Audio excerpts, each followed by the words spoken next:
point last week for all of our Midtown Stories activities. I think tonight is really the most fun in my mind because it's actually where we put some of these ideas into practice. So I think most of you know me. I'm Lori, Mary Beth, Matt, Laura. There's a number of us here from iPad as well as from Midtown Alliance. But we're going to just kind of cut to the chase. We are going to be doing individual presentations, 5 minutes each. Folks can volunteer for when they want to go. We'll have a little timer on it. Just as a bit of a reminder, we do have 3 categories, which is community-oriented, commercial-oriented, and tech innovation.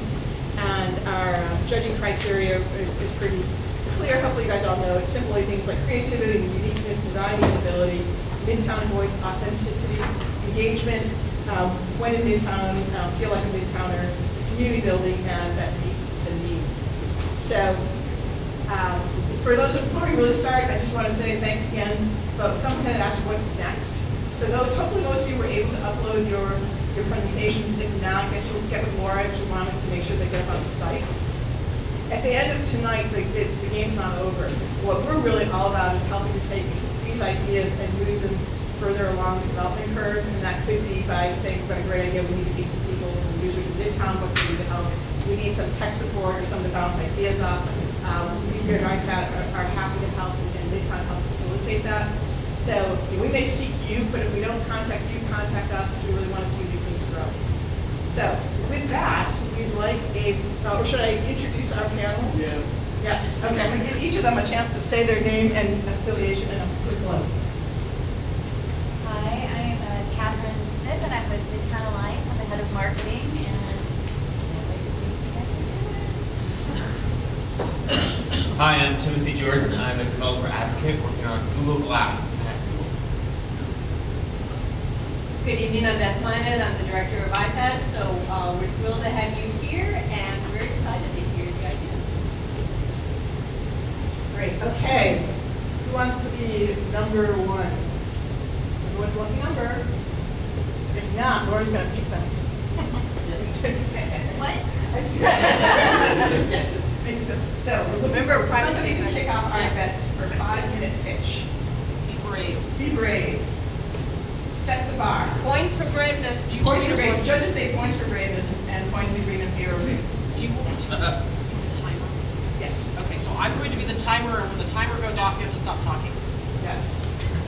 Mary Beth is ruthless. She Yes. is a child. She knows how to control a household. I'm using that in meetings for the rest of the week. All right. Okay, Laura, looks like we're going to pick somebody. Who would you like? Matt looks like he's really close. Yay!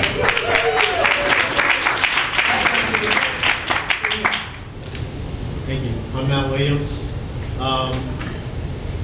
I ended up developing this with probably just around a lot of different people. Pitched the idea and then we got to it. So bring it out. There we go. So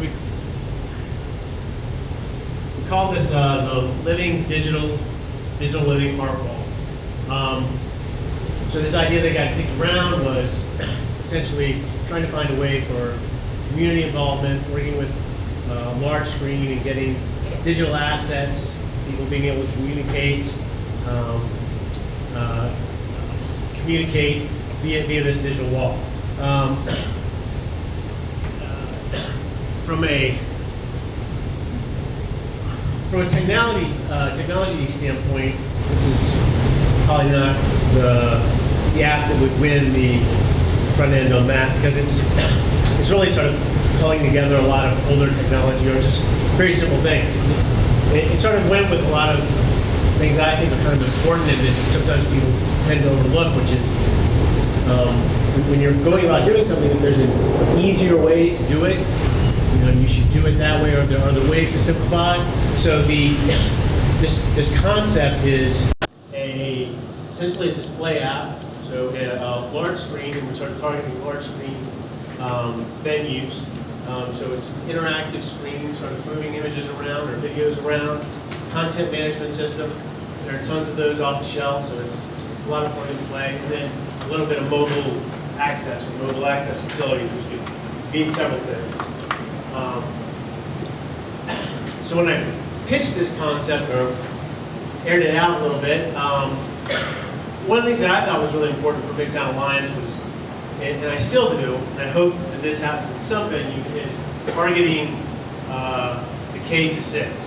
So really going after young kids, because young kids have young adults, young parents, and they're taking them, and I think it can really create business opportunity. So this idea also sort of developed around these sort of 3 places, because they all have the large screen, and we felt like out of other things that iPad should really do is an opportunity to get on a big screen. So if not one of these screens, Turner screen, some large screen. So for this demo, which there isn't much of a demo here, I focused on the Georgia Aquarium. So this concept was really simple. I don't know if that really bodes well for me to mention it that way, but it really is. It's a large screen where kids, so they do a kids competition, or invite kids to make drawings of fish, to do a digital aquarium at the Georgia Aquarium. So a large screen, and these little fish come up and they're sort of rotating. So this was animating and running. This fish would be, little Bobby's fish would come up, and little Susie's fish would come up. And in fact, the functionality piece, the mobile functionality piece, we have fish lips, which would be my child or whatever, their submission. So essentially what happens is you, the parents that are going to attend or take their kids to this event, they would, they're standing in line, or a large group looking at the screen. They can click and pull up their kids' element and say, have a minute, pull up their child's one and submit it. So if there's 10,000 images in this database, this would enable that image to come up on the screen relatively quickly. So the fish lips image would come up quickly, and that would be true of all the different images. So if you have a 10 or 15 families that are there, their child's artwork all of a sudden is front and center. I'm going to skip over the video incorporation, but we also had a little video incorporation element because I'm running out of time pretty quickly. And again, I really abbreviated because I knew I'd run out of time. Copy, paste, done is simply the technology that we're talking about using, server technology, the presentation technology, all of it is pretty much off the shelf and you get it pretty quickly. The app functionality, maybe I'll go a little long just to get everybody else ready. I'll do one more minute and everybody will do 6 minutes. We only got 14. The app, or that we would so call, is almost nascent. It's really just scrolling through and picking up your student, saying, "This is my kid's artwork. Please show it to me." And the real important part that I think was really what I want to get to is this last one. That at several of these places, certainly the High Museum, there's a small little setting of location where you can go see who has submitted artwork and won. They don't rotate out that much because it's literally still analog. It's 30 to 40 images per year. If you do something like this, you're talking about the potential of everybody who submitted an image getting to walk in, see their image up on the big screen at somewhere like High Museum or the Georgia Aquarium. I think for a kid that has some level of motivating, uplifting experience, and that was really the motivator for this. So I will go ahead and turn it over and let somebody else step up.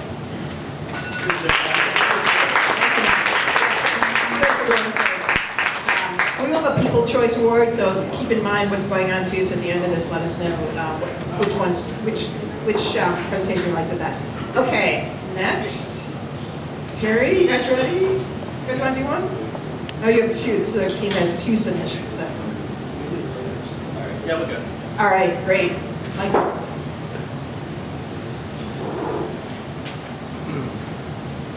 5 minutes is fast.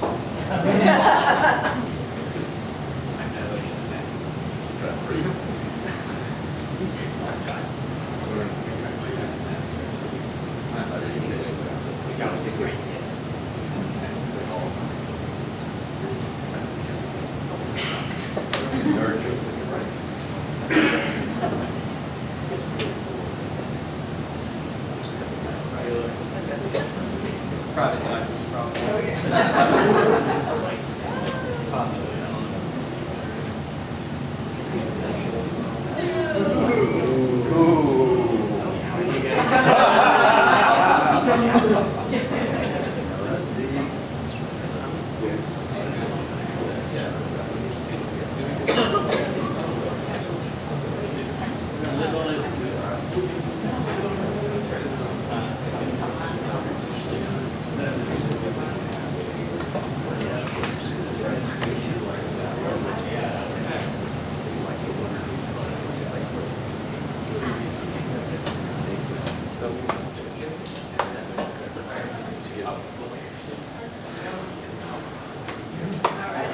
How's everybody doing this evening?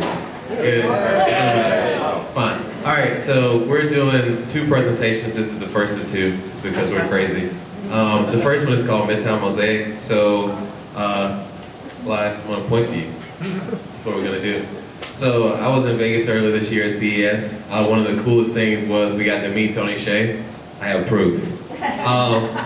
The other part about that was, it was great because it was First Friday, so we got to see, like, we had on Google Glass, we got to record a lot of stuff, we got to see, like, a drum circle with, like, a praying mantis that shot fire out of his head, and that was really cool. I got my business partner, like, dancing in the middle of the circle. It was crazy.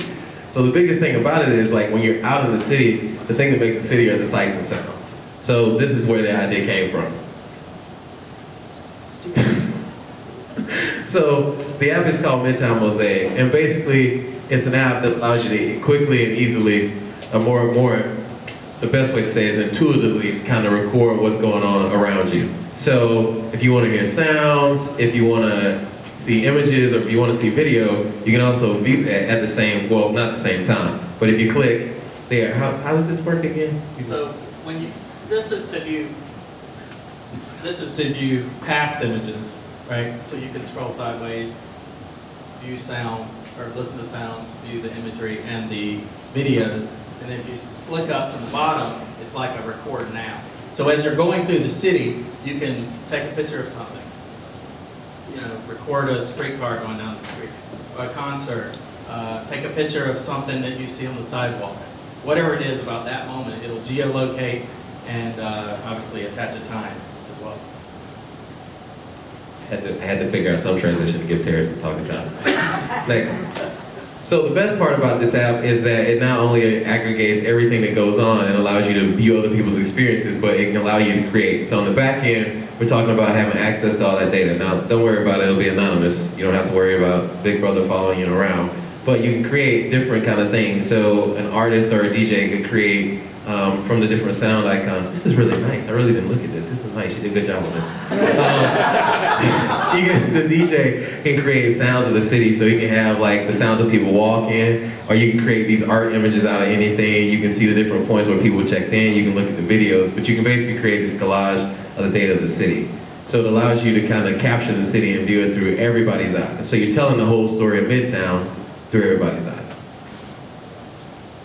That's all we got.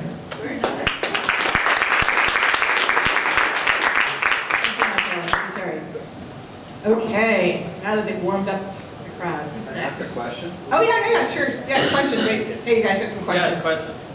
So that last thing, was that, That was the web view, right, not does the it phone change view. me on time of day? Is that Yeah, you why- could have a timeline and you basically, that's more of a look at the data and see it. after it's already recorded. So there's kind of Yeah, two I'm working pieces right to now. this. There's a recording part, which is you're walking around the city, you're recording things, you're taking pictures, and it's all uploading. So you can actually see, you know, the sounds and the images. You can listen to of that, things, you know, can zoom in on morning parts of the versus- map. Okay. Yeah.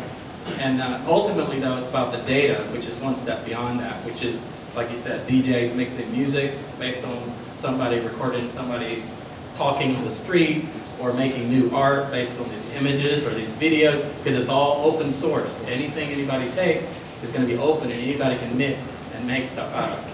But it also makes it where you could make what you want, right? So it could be a history tour. If you wanted to listen to that, you're in front of some church or something. You just look and say, what was recorded here? Maybe there's a picture from 10 years ago. Maybe there's a sound from the other day. Maybe there's a fight or a riot. Who knows, right? There's all sorts of crazy stuff. It's not recorded, but it's a place for it to live. Another question. So just now you described a sort of artist going to the repository of data and using it to create new works. In the mobile app, however, you're surfacing some sounds and images and video. How do you usually do that? Like how do you curate it or present it to the user? By where you are. By the time, it would probably be recency. We didn't think fully throughout the interface, right? This is an idea, but probably, as you're walking through, it's going to show you stuff that's related in some way, either by time of day, time of year, or location. I mean, if that gets into a lot of stuff, yes, there has to be another algorithm to make it even more tough. Great, thanks, guys. Okay. We can.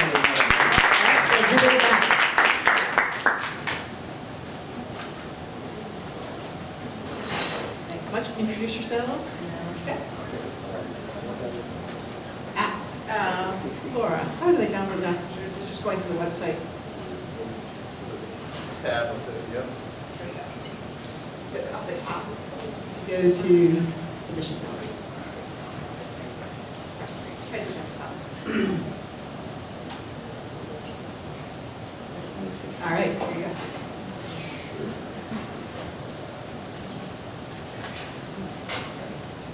go. Good evening, I'm Sean Mosley.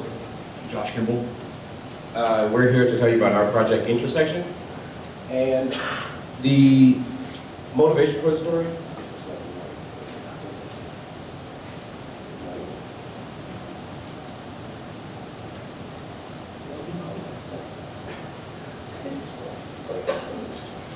Okay, the motivation of our project is to recognize how diverse Midtown is and all the different types of people that we have come in.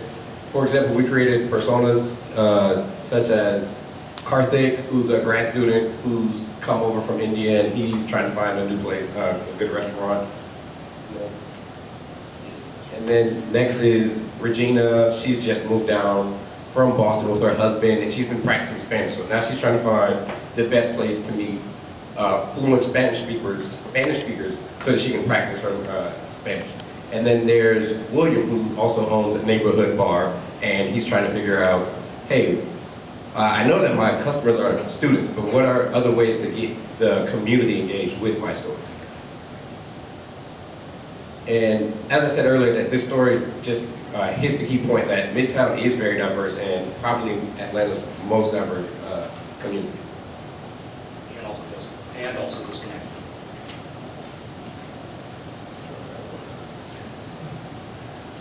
So our basic hypothesis to this problem is that we have all these tools that really do a good job of connecting people that have some context, and we also have people that live in a finite place, a neighborhood. And what we really are missing is this kind of interface layer, this intersection between kind of the people layer and the place layer. And what we're attempting to try to extract are communities in the fullest sense of the word. We can go to the next slide. And what we mean by communities are not necessarily the things like groups that are predefined by someone or something on LinkedIn or Facebook or Google Plus, etc. But what we're really defining experiences to be is this kind of intersection or this union really of these three different domains that really make up an individual person. Their experiences, their interests, and their basic demographics that they're born with. And what we're then proposing to do is to effectively extract information from places like Foursquare that can give us location information of where people check into, and at the same time, from places like Facebook and also Foursquare, evidence of communities that people might be a part of that they don't even realize they're a part of. An example would be, I moved from New York down to Atlanta. So a community in my mind is New York transplants. Another community could be people that are a fan of spring rolls or a fan of great Thai food. And so what we're proposing is using effectively some clustering technology to define what these informal communities are, and then using those relationships with check-ins, relate where these communities exist in the physical space in the neighborhood. So an example would be, it turns out that a bunch of New York transplants on Saturday afternoon go to Piedmont Park, not surprising given the New York history of going to Central Park. It also might turn out that a lot of graduate international students actually hang out at the varsity on Sunday afternoons. And so would it be great for both the business owner to know, as well as the students to know, who that clientele is. Keep going. So I'm going to turn it back over to Sean to talk through the kind of user interface. So first thing was our mobile user interface. We figured you might be out and about, so rather than sticking to desktop or website, we want to make it start with the mobile. We did a couple user studies, asking grad students around on campus their input, and one thing we found is we wanted to list out the trends, and we were thinking use like a heat map to show, hey, these different areas where soccer enthusiasts are hanging out. Or if you wanted to list it out, you can say Philadelphia Eagle fans have been hanging out at Taverns Bar, and that's 17% of the Philadelphia Eagles fan base that are in this area. And another thing of interest is if you want to find specific interests, you can search for interest and be able to list something out. But one thing that we didn't think of that we found through our usability studies is that some people, when they move to a new city, it's difficult to try and find that new friend.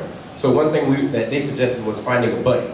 And people who live in the city that want to volunteer their time to offer things out, they can list themselves as a buddy, and they'll show up on the end, and it'd have to be thought through on how to anonymize the data to make sure that people are maintaining their personal privacy. But one thing that they were suggesting is possibly doing a Google Hangout, just so that you can actually communicate with that person and talk, but you're still just on a first-name basis through an online presence. And the next user interface was, we also recognize that this has some value to merchants, and being able to recognize who their customer base is. Being able to say, this company believes that their primary customer base are females between the ages of 20 to 25, but in reality, they find out that it's not those basic demographics. They find out a lot of those customers are skateboarders or something like that. And you can use that to find out what your competitors are doing, what businesses in the area are. So if you have a theater next to you, you want to find out what are theater goers really interested in besides just going to the theater. And lastly, as I said, you can identify who your customers are. That's it. Any questions?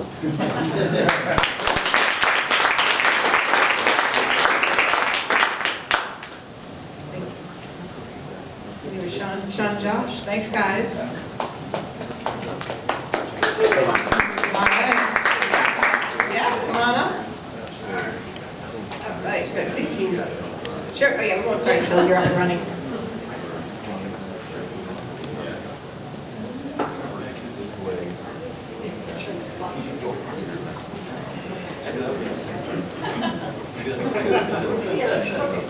Come back with it.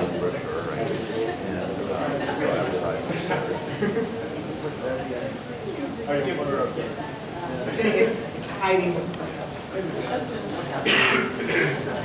I think that was on purpose. Oh, they're just hiding? They're not disconnected to the laptop?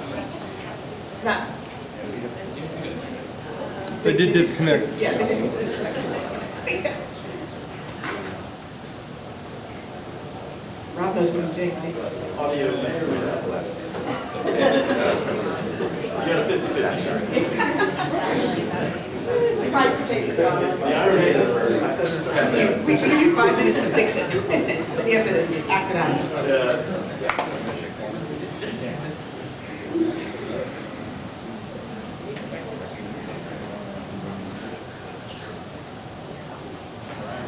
Great, who wants to speak?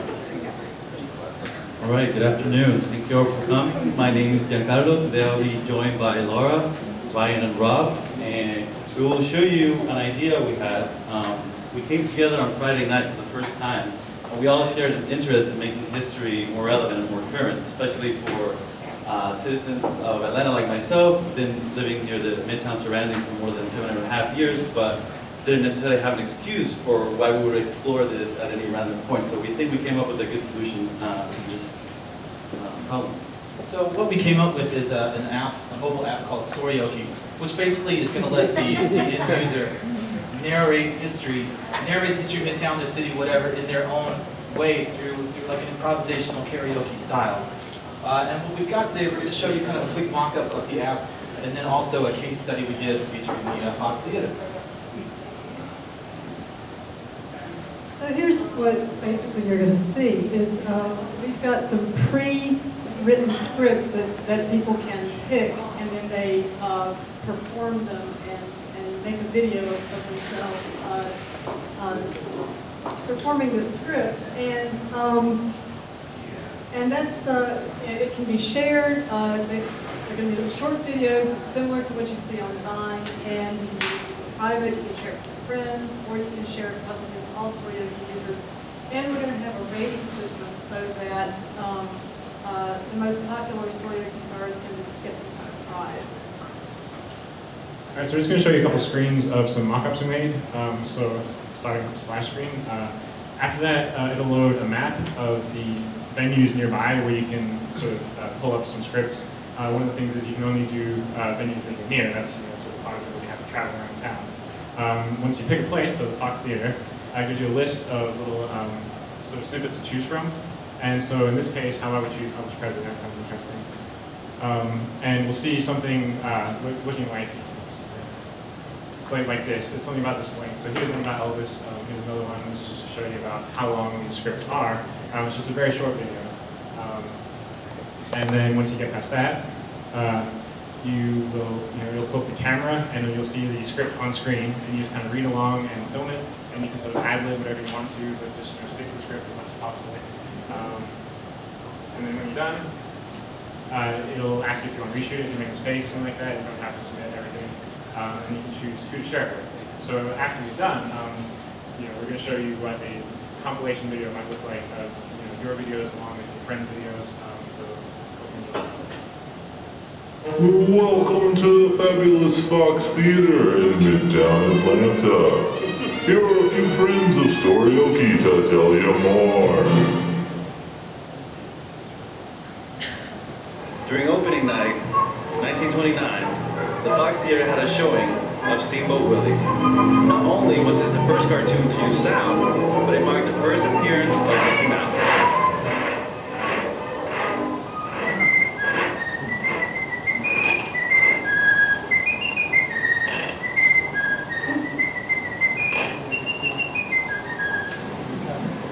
The theater scraped by in the turbulent 30s. I never found a solid financial footing. By 1932, the Fox was in foreclosure. Come in. In the 1940s, the Egyptian ballroom became one of Atlanta's most popular dance halls, with the sounds of the big bands filling the box.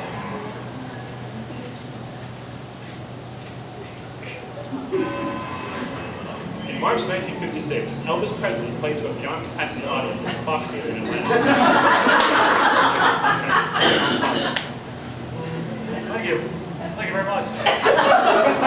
So as the 1970s progress, attendance drops and the building falls into disrepair, and Southern Bell eventually offers to buy the building with a plan to turn it into a parking lot. In 1974, the Fox is added to the National Historic Register. The Save the Fox campaign begins and features benefit concerts from Greg Allman, Leonard Skinner, and Liberace, among others. These days, Billboard magazine ranks the Fox Theater as the #1 non-residency venue worldwide. Hope you enjoyed Storyoki and your trip to the fabulous Fox.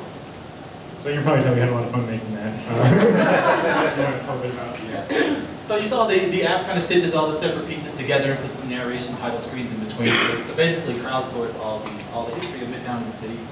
Some of the features we want to add have songs that you can choose either from iTunes, Spotify, your own collection. We considered like even some virtual costumes. Maybe you overlay your image with the top hat, monocle, period stuff. Insert some YouTube clips like we did with the Mickey Mouse and some video filters like an old scratchy screen or the black and white effect we use. So what's in it for Midtown? Increased awareness and appreciation for the history around them. More business for shops and restaurants potentially. For residents, it's a fun activity to do with your friends. It's a reason to visit or revisit important historical buildings in Midtown. And for visitors, it gives you a guided tour of historical venues, which you can develop yourself. And it's another reason to travel around Midtown to kind of collect all these different experiences.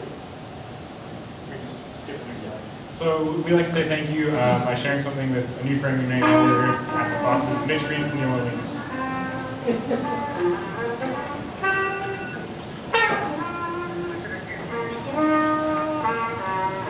Looks like a great example of an interaction that we wouldn't have had otherwise unless we were doing this. Thank you.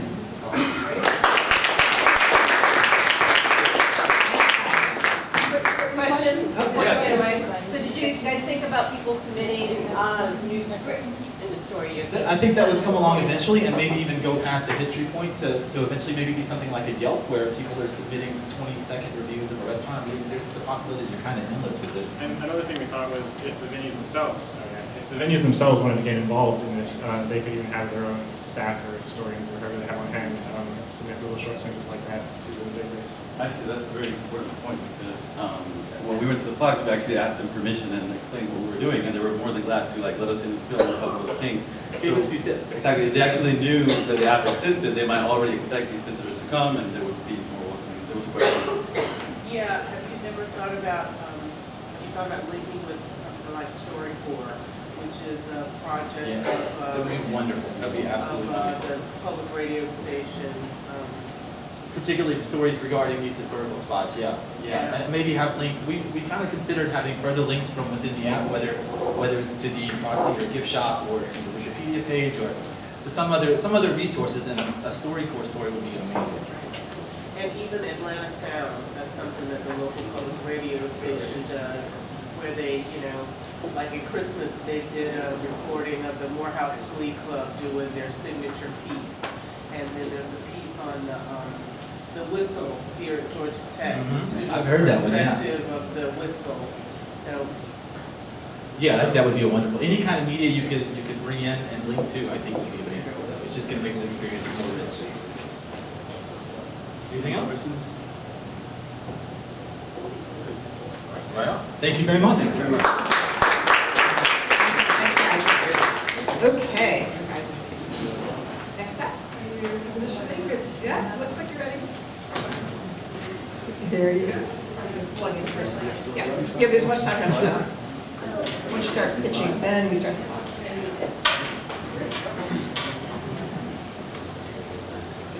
Official timekeeper is stepping out of the so you're so good. Yes.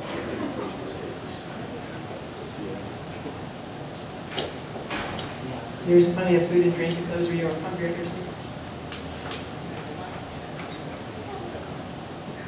Judges are ready to see. Yeah. Try to say, bring food and beverages to the judges. They might help your points. Yeah, okay, Matt, show us use your computer. Do they need audio? Do you need audio? If you don't need audio, that's fine.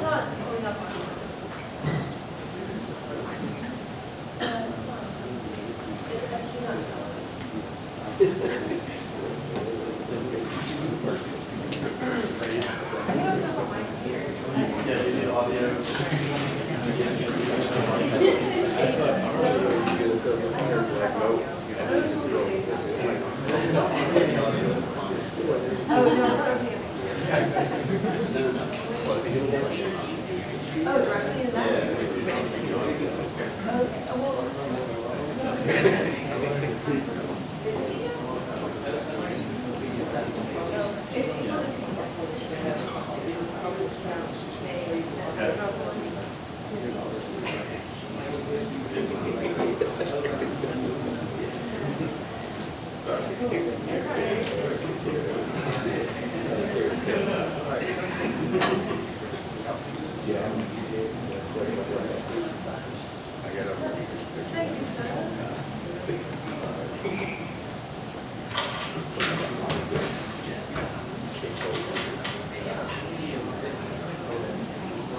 All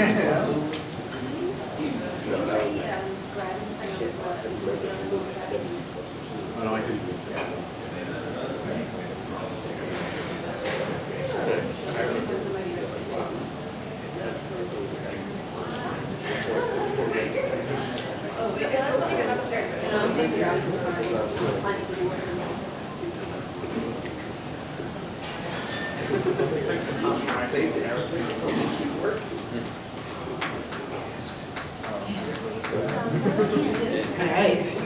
Yeah. Sure. You can start when you're ready.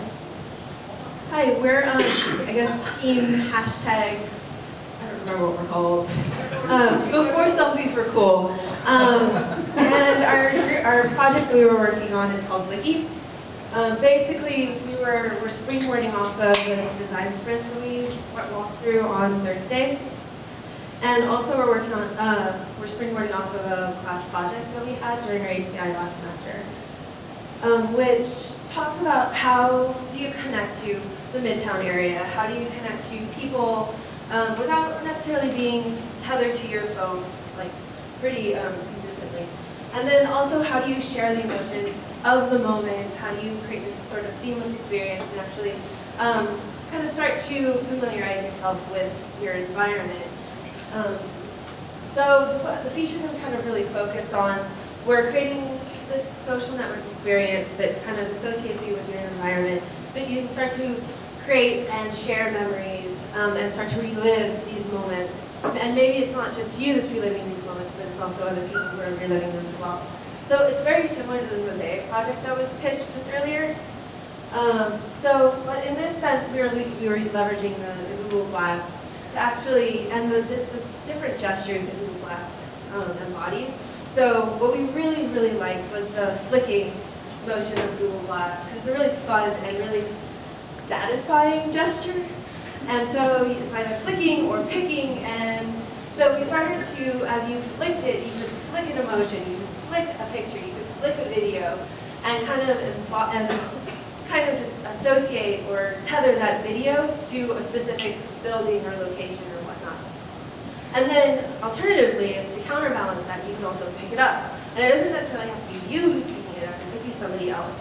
So if I was walking around, a good example of this is if, I just got my heart broken at Starbucks, and I have this really negative emotion of this Starbucks, but my best friend has come along and is like, I don't think you may necessarily want this negative emotion associated with Starbucks, and picks it up and is like, I'm going to tether this to an object like this stuffed teddy bear that he gave you.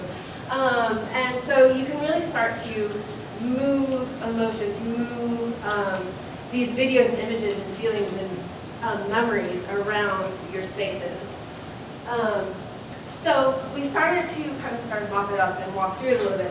So, start wandering.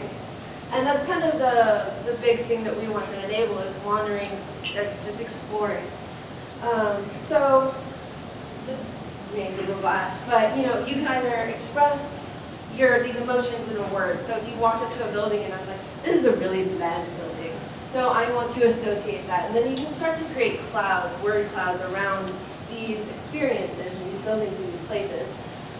You can start to, as you look at a place, so if you walked into Midtown Marta, you could see how many words have been associated through your glass, how many words have been associated with the place, how many songs have been associated. So it doesn't necessarily have to be emotions, it can also be music. So if you're like, Black Eyed Peas, I've got a feeling as I walk through this space, this is exactly what I want as I walk through. Then you can start to tether that. But tethering off of emotions, so you have your basic 6 emotions, you have 9, it varies. But you can also start to associate color with all that. So on the UI perspective, tethering, like if I'm feeling really blue or if I'm feeling like I really need to go and run and I associate red with Piedmont Park, like I'm bolting through Piedmont Park. You can start to associate frustration and the need for sleep, which we've all experienced this weekend. But also we were looking at how you associate it through time. So looking through all the different not just word clouds, but clouds of places. And as you go through time, how they've changed who's touched the emotion, who's touched the video and tethered past it forward, who's moved it, where has it moved from one place to the next. We also wanted to look at it from a very business standpoint. So subscribing to the Flick and Pick ads, what you can start to do is gamify this action. And so what we wanted to do is if, let's say a business wants to promote their new shoe, they could say, well, you know, if you find this flick that we've tethered to some location that's important to us, then if you pick it up, you can come and claim that for another shoe, or for a set of shoes or whatever. But you can start to actually give value to these flicks and these picks. Or you can get a free hot chocolate from Starbucks. So how is this different from most social networking sites? We really wanted to tether, like the Mosaic team said, you want to start to tether it to the location instead of the person. You want to start creating more meaningful places instead of meaning to people. Which, I don't know, that sounded better in my head. And you want to start to get people from moving away from their phones. So the glass is really nice because it actually, there's a disassociation from constantly checking. And yeah, so we also have a video that we worked on. And I'm only going to play a little bit of it. I'm told 20, right? Yeah.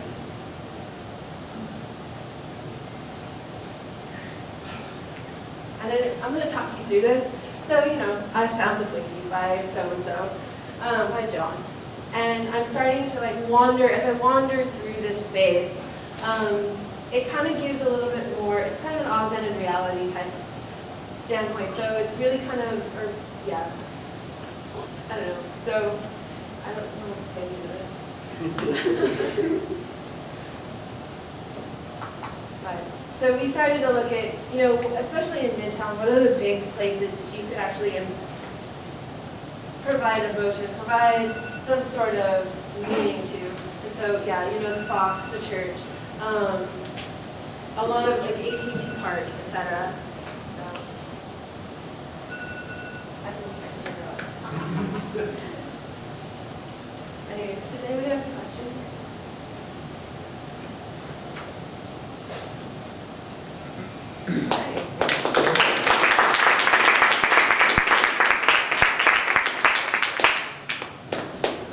Thanks, Team Cookie. I like it. Okay, I know we have some others in here. Who would like to go next? We have at least one more. We have more than one more.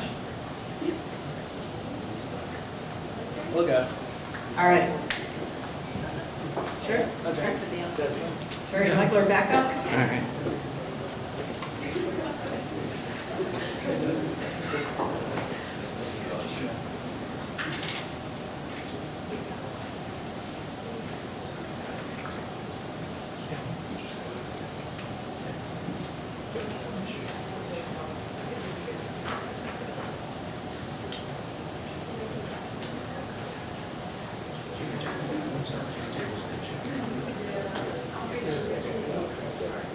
All right. So this project is called Neverland. Reimagining Midtown. So first I'll ask you all a question. How many people really enjoy being a kid? Having fun? Few of you? That's good. That was a lot of you. Okay, that's good. Do you wish you could go back sometimes to be a kid? The stresses of life? Not any at all? No? Okay, no, you're good. That's good. I hope so. Because I'm still a kid. I'm about 13, 14. So what we did is envision the space around Midtown.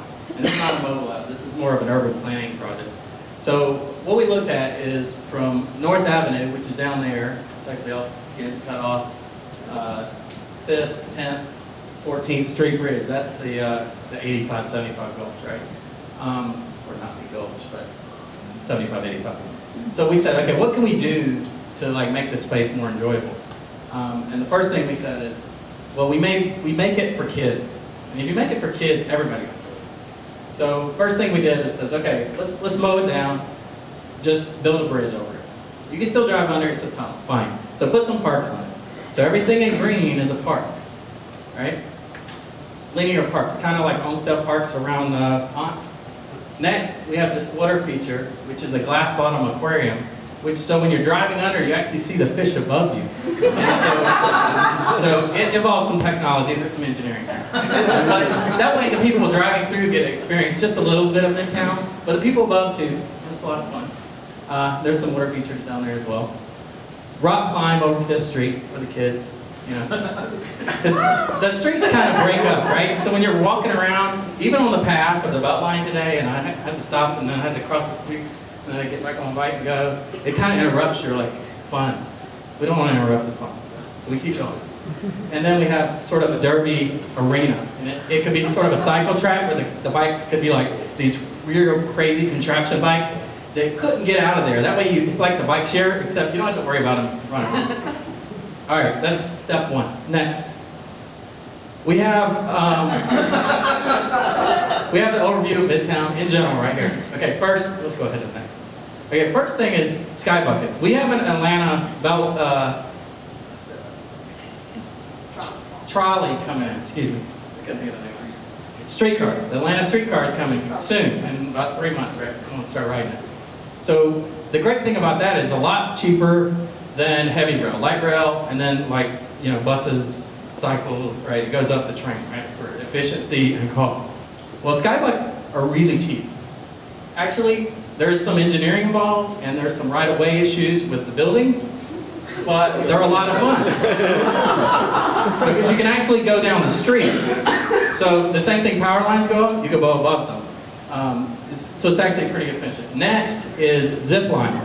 So to be fun, you're already in the air and you're wasting all that kinetic energy, right? I go up, when I used to work in IBM Tower, I'd go up to the 49th floor, the 24th floor, or whatever, and I was like, man, it sucks, because I just go back down. Ride the elevator, and why did I do that? It would be so much more fun to just get on the zip line and go down to downtown, Peachtree Center. And it also is really fast. I think it would actually be harder. Train. So there is actually some benefit to that. So it's a lot of fun. And you can see this is strategically placed in the right-of-ways.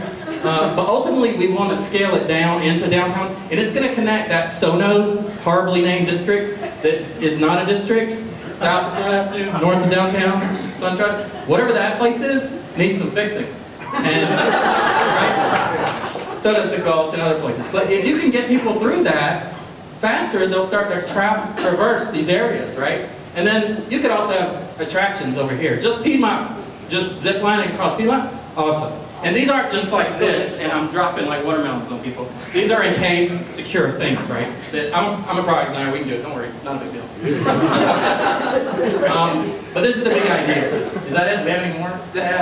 Okay, so what we want to do is, so the kids are all playing here, but they're also enjoying how to go sideways, because really that's the MARTA problem, right? It's like, oh, they got these vertical things, nobody likes a bus, there's some perception issues there we're working on.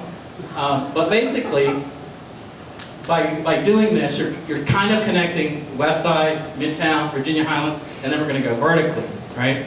But you don't want to, like, the problem with, the same thing with wasting this kinetic energy is that you don't want to waste anything you do. So, like, even these towers can be rock climbing walls or gardens that are vertical or whatever. You do multiple things with them, right?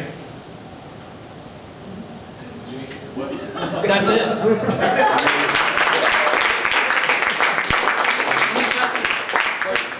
Any questions? Nobody has any questions. How will the trams work when it snows? They'll work awesome. They actually work awesome. Because if you've ever been to any ski resort, which I've been to, they work when it's like 4 degrees outside. So there's no problem at all. No problem. And the thing about this is, by paving over that, actually there's no ice underneath. So all those people underneath, no problem. No more snow jam in Midtown. I solved the snow jam. The aquarium, we're going to get koi, they can freeze, it's fine. Heated rock climbing bridge. A what? Heated rock climbing bridge. Of course, warm yourself up. It's already in there, thank you. Water features, you don't need water slides or We can put water slides. It first started, I mean, when you're up high, I'm thinking you gotta go down, zip lines, water slides, whatever. You know, rope bridges across, I don't know. Something fun, because I don't wanna grow old and think all I did was make a bunch of O's and ones go across this tubes around the world. That's it. They're actually trying to do the sky buckets in Austin, Texas. I don't know if you. I don't know. I know campuses have done them before, and they work. Everybody likes them. Well, like, I think it's getting some serious traction as like a legitimate transit mode. Well, it seems to be so cheap. You're in the air. There's none of this like having to dig up the earth constantly. Well, and it's pretty. that should definitely keep Austin weird. Yeah. We need to be weirder than that, though. Yeah, and this, I mean, this is good. Unlike Boston, the dig's done. No, it's already deep. It's already 24 feet down. Yeah, the dig is done. You just gotta have it. Has anybody priced the Fifth Street Bridge compared to the cost of the equivalent amount of land? I mean, land's really expensive. No, this is probably Bridges cheaper. are cheap. Probably. Bridges are more expensive. They're like a factor of 100 over a road, but still inexpensive compared to a heavy rail or to building Central Park. Piedmont Park again. Equivalent amount of land in Midtown. Oh yeah, no question. No question. You can also get volunteers. Well, this is our belt line too, right? So we already got the belt line. I thought that was a great idea. And I was on it today for about 3 or so hours on my bike, and I just love it. I just think it's the one thing, it wins award after award after award. People are moving here, it's building constantly, it's tons of economic development, all that jazz, you know, money, stuff, people. But it's got what IPAT cares about, people, technology. Good job, guys.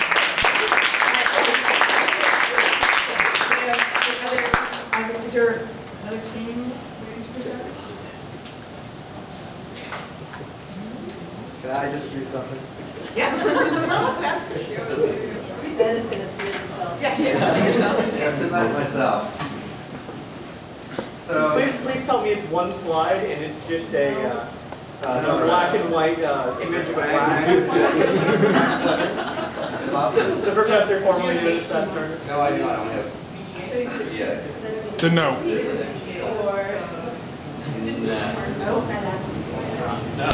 Well, anyways, we can just do it from here.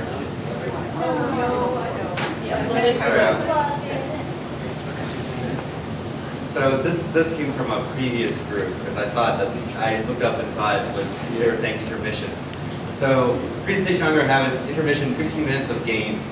If you're bored in the middle of after intermission, I was at Fox Theater recently and saw all these people pull out their cell phones and they start playing games because they didn't want to go get food or whatever else. I was thinking we could make that a more social experience. Let's do Pong. So you get when intermission happens, you start having games, and you get 10 people on a team, and you all control your piece by tilting your phone back and forth. But you have to tilt in unison to actually control the Pong paddle. And so it's actually one side of the place versus the other side are pickup keys. So this one thing you can actually do real games like this. Another thing to do is a scavenger hunt. Simple thing of go up, run around like mad at whatever venue you're at, or outside whatever venue you're at. Get lots of pictures of whatever it is that you want to, whatever the people set up ahead of time. And those who get the most pictures win. And you can imagine that people like Veranda, if you're doing Fox Theater, people like Veranda or any of the restaurants nearby or the other places might actually put in some advertising money to include their picture in the things that you taken in order for people to win. And they might also donate prizes. I also like the dinner game. So this is trying to meet your neighbors, finding other people who have shared food afterwards. And everybody puts in their face shot and or whatever shot they want, and the restaurant they want to go to. And the whole thing is to have a pickup team of people who want to go out and eat and meet each other. Same thing with actually trying to meet other people in the neighborhood. You can imagine having cell phones. That part of the game is you have to raise up your phone in sync at the same time, so you can actually tell other people who are actually playing the game. This could be kind of fun too because you can actually have a sub-hunt game where the cell phones are putting out ultrasonic beacons, and you have to actually hunt the other people based on the ultrasound and find them in the audience, collect points. Anyways, that's it.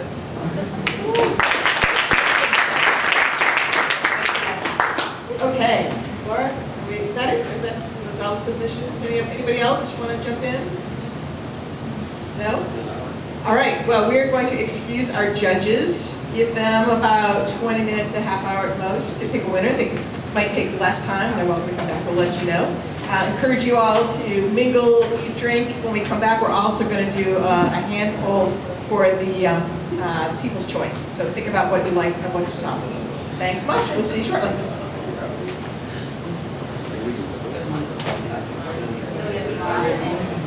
Sounds good.